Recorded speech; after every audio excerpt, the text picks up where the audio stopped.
Hari ini hari Kamis tanggal 27 Rajab. Tanggal 20 Rajab berkaitan dengan peristiwa Isra wal Mi'raj. Nah, gitu.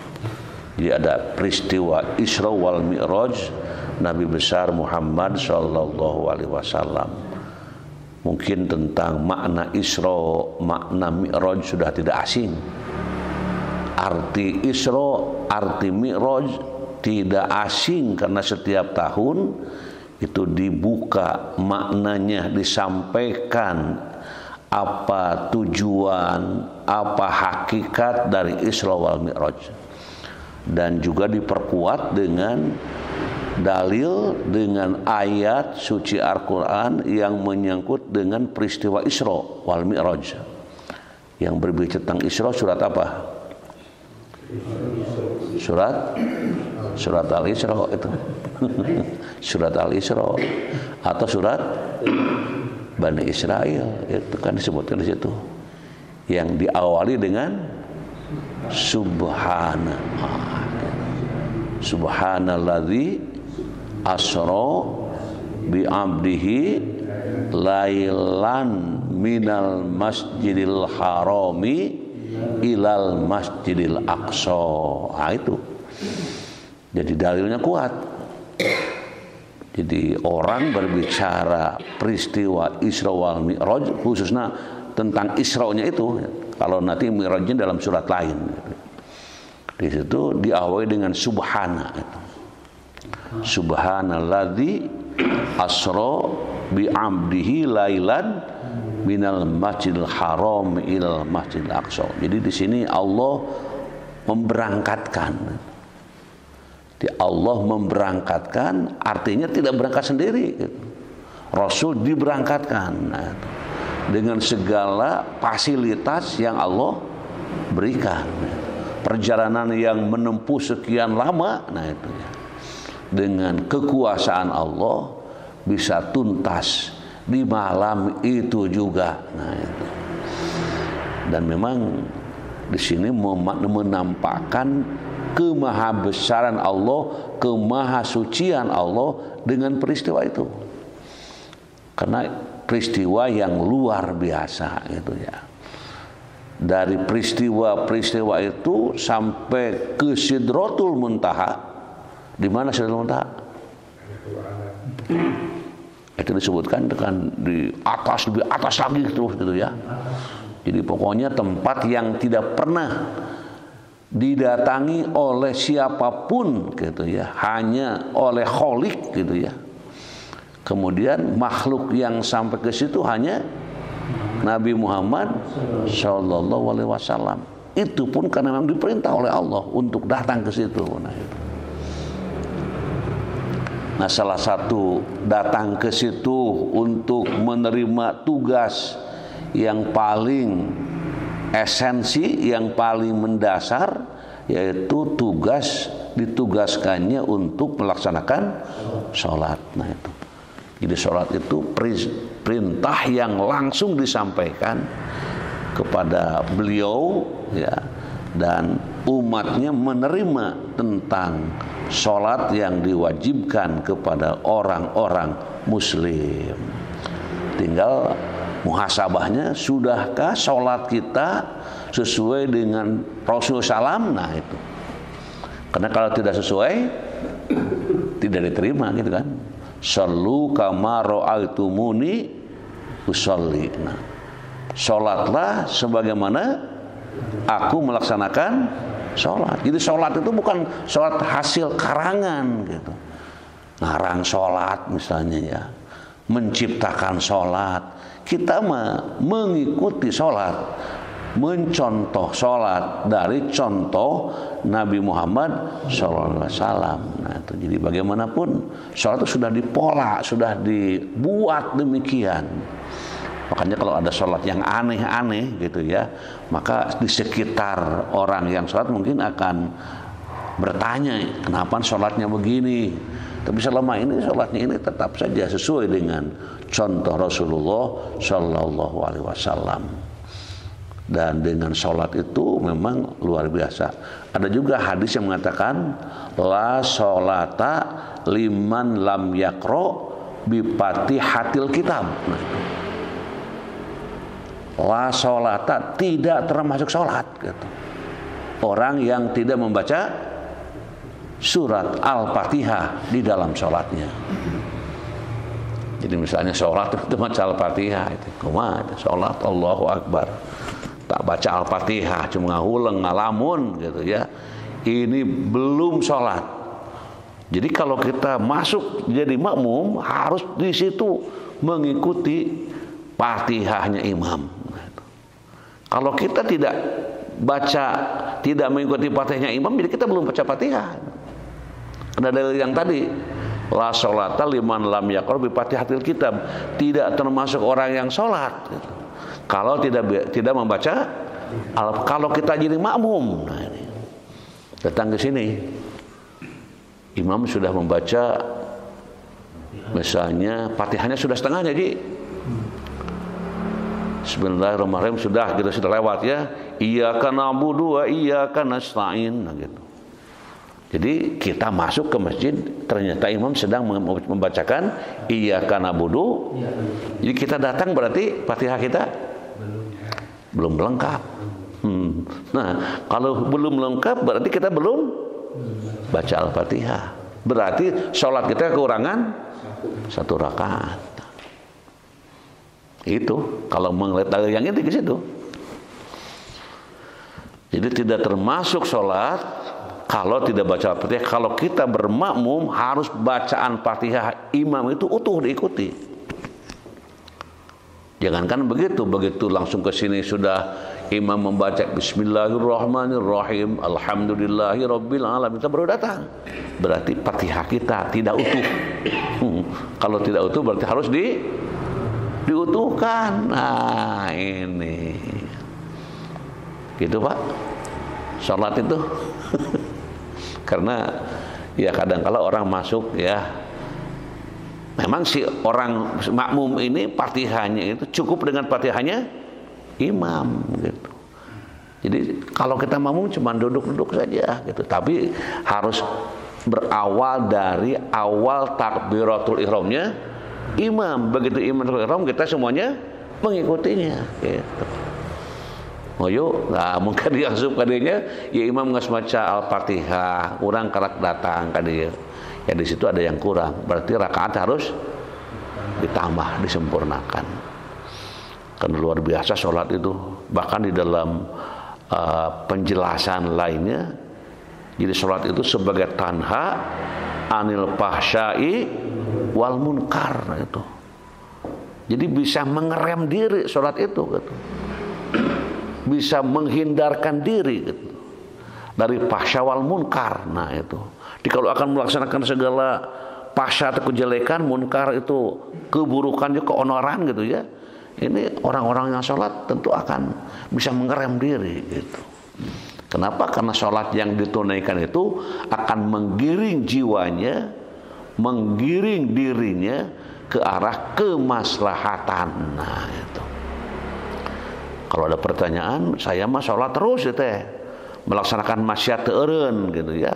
Itu yang salah bukan sholatnya, tapi dirinya yang belum bisa memaknai, belum bisa menerapkan, dan belum bisa membuahkan dari sholat tersebut. Makanya luar biasa sholat itu. Bagi orang yang tahu itu nilai sholat, keutamaan sholat, itu tidak akan meninggalkan sholat, tidak akan menjauh dari amalan sholat. Itu sholat menjadi amalan yang terus menerus dilakukan dan tidak pernah merasa bosan. Nah itu, karena baca Fatihah duhur, baca Fatihah asar, baca Fatihah, itu kan memang rukunnya begitu dan tidak menjadikan bosan gitu. Dan ketika imam baca Al-Fatihah, kita mendengarkan, menyimak imam, itu luar biasa memaknai, menyimak, memahami dari kalimat per kalimat yang diucapkan, dari kata per kata yang disampaikan, itu semuanya punya makna, punya arti. Dan tentu sholat ini ya menjadi hal yang perlu dicek setiap saat. Nah gitu. Kenapa? Karena sholat kita harus sempurna. Bahkan ketika sholat kita ada hal yang merusak ke dalam keutamaan sholat, bisa diganti dengan sholat sunat. Maka sholat sunat ini pun menjadi sholat yang memiliki kedudukan yang perlu disiapkan sebaik mungkin. Ketika kita sholat wajib mungkin ada bolong-bolongnya gitu, lupa rokaatnya gitu ya, kemudian malaweng sedang sholat mikiran yang lain gitu. Karena menurut pengalaman kalau ada barang yang hilang maka ditemukan dalam sholat, karena sholatnya lain sholat nusa benernya gitu, sholat dengan barang itu tidak beres ya gitu ya. Jadi mikir gitu, sedang tadi saya duduk di mana, kemana nih, oh barang di situ gitu, sholat nanti anges langsung diambil barangnya. Nah ini kan tidak termasuk hal yang menjadi indah amal seperti itu. Jadi sholat harus khusyuk dan diupayakan untuk ya wajah kita itu melihat ke tempat sujud gitu. Supaya apa? Supaya tidak banyak bayangan. Tapi kalau ke depan kan sholat gitu, bagaimanapun mungkin ada orang yang lewat, ada orang yang baru masuk gitu ya, bisa. Dan memang normal sih ketika sholat mendengarkan sesuatu, itu kan kenormalan kita. Hanya yang penting tidak boleh buyar konsentrasi. Nah ini sholat. Bahkan sholat itu ya di dalam rukun Islam menjadi lebih jelas. Nah dengan peristiwa perintah menunaikan sholat dan kita sebagai umatnya juga menunaikan sholat, bahkan ada suatu kata-kata yang sangat menarik, sholatlah sebelum disolatkan. Ada kata gitu tuh, kata yang sangat mendasar mungkinnya, mengingatkan sholatlah sebelum disolatkan, sholatlah di belakang imam. Wah gitu, sebelum disolatkan di depan imam. Kan depan imam apa itu? Ayat itu kan, sholatlah di belakang imam sebelum sholat di depan. Kata-kata yang perlu dipikirkan itu. Kalau kata-kata sebelum disolatkan di depan imam berarti sudah tidak bisa berdaya lagi. Orang yang sholat di belakang imam itu orang yang masih berdaya gitu, masih kuat gitu ya, masih mampu melaksanakan sebagaimana ya wajarnya ataupun bisanya orang menunaikan sholat. Tapi kalau sudah di depan imam itu sudah innalillahi wa inna ilaihi rajiun.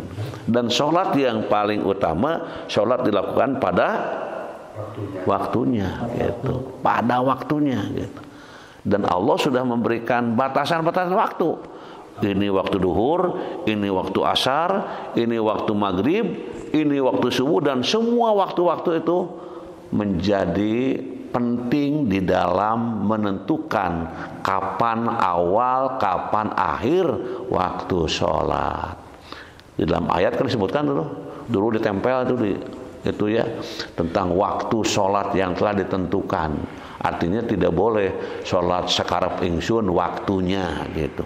Untuk sholat apa? Untuk sholat yang wajib. Kalau yang sunat ya bisa kapan saja waktunya. Boleh itu yang disebut dengan sholat apa? Halo, sholat apa? Sholat mutlak. Sholat mutlak itu sholat kapan saja. Ada peluang sholat gitu ya. Sholat mutlak. Kalau sholat yang ditentukan dengan ketentuan yang tertentu seperti duha, itu waktunya sholat duha.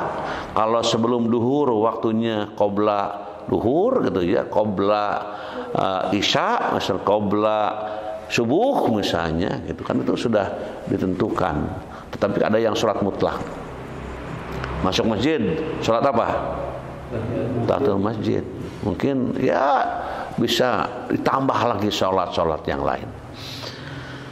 Nah, jadi untuk mengingat 27 Rajab itu adalah ada peristiwa Isra wal Mi'raj, dan Mi'rajnya Nabi datang ke Sidratul Muntaha, dan di situ diberi tugas untuk membawa kewajiban sholat.